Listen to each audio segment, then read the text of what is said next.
Balita Pilipinas. Ako po si Carol May S. Adenex at kayo'y nakikinig ng DZ Balita 101.1. ang inyong pinakamamahal na istasyon na naghahatid ng mga tapat na balita sa bawat Pilipino.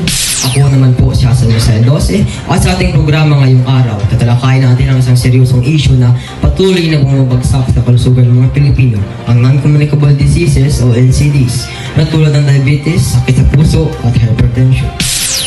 Ang ating unang balita ay tungkol sa lumalalang problema ng NCD sa bansa. Mula sa Maynila, narito si Christopher Glenn Alcinoy para mag-ulat. Christopher Glenn Alcinoy, ano ang nangyayari sa inyong lugar? Salamat Carol May Adenex. Nasa Maynila ako ngayon kung saan ipinagdiwang ang isang health summit na tinalakay ang pagtuloy ng pagdami ng mga kaso ng hypertension, diabetes at heart diseases sa Pilipinas.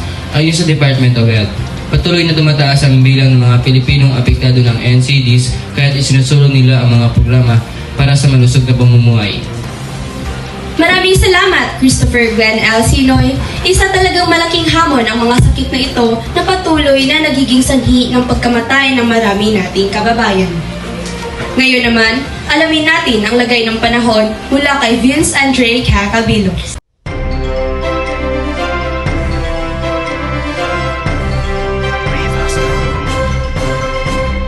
Magandang umaga, Pilipinas. Ang panahon sa buong bansa ay mainit at ang mga matataas na temperatura ay maaaring magdulot ng stress sa ating katawan. Lalo na sa may mga sakit tulad ng hypertension. Mag-iingat tayo at palagi mag-hydrate. Salamat, Vince Andre Cacabilos. Isa itong mahalagang paalala lalo na sa mga may NCDs na mas vulnerable sa ganitong mga kondisyon. Salamat Vince Andre Cacabilos. Para naman sa mga sports fan, narito ang mga balita tungkol sa mga sports activities na maaaring makatulong para sa ating kalusugan. Narito si Nigel Nasher Castillo.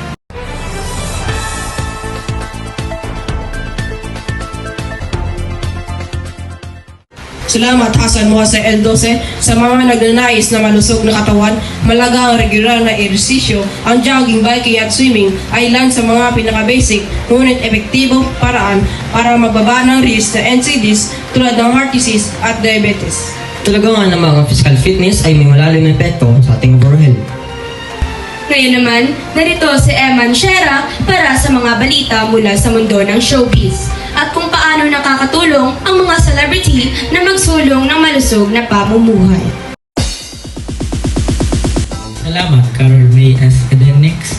Kamakailan lamang ay nagbahagi si Dwynel Castillo ng kanyang journey kung paano magpababa ng timbang at kung paano niya naiiwasan ang mga sakit tulad ng diabetes at hypertension.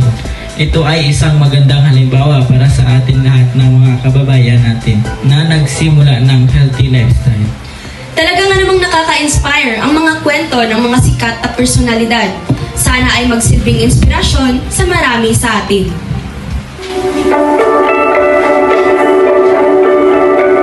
Paikot-ikot lang mula nang mailang gawa ng iyong tingin at ngiti.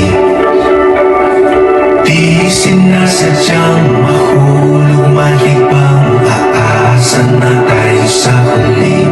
Aaminin ko ba? O baka bigla lang mawala kung ano mang mapakitang sa ating dalawa.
Bago tayo magpatuloy, narito ang isang mahalagang paalala mula sa aming sponsor.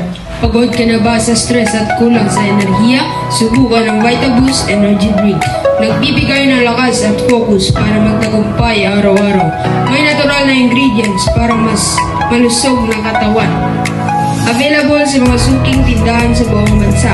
Vitaboost Energy Drink, lakas at sigla sa bawat inom. Available na sa mga paborito ninyong tindahan. Salamat sa Vitaboost. Huwag kalimutan ang inyong kalusugan ay mahalaga. At narito kami sa DZ Balita 101.1 upang magbigay ng impormasyon para mapanatili ang inyong kalusugan. Bago tayo magpaalam, isang mabilis na joke muna para sa ating tagapakinig. Ano ang pagkain ng mabilis?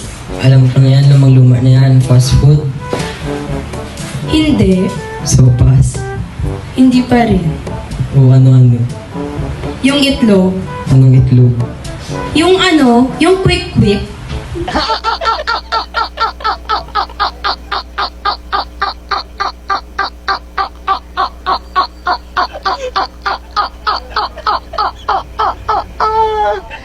Ako po, si Hasan Musal 12 at nagpapasalamat kami sa inyong pagtangkilik sa DZ Balita 101.1. At ako naman po, si Carol May S. Adenix. Magkita-kita po tayo muli sa susunod na broadcast. Magandang umaga, Pilipinas! Mula sa DZ Balita 101.1.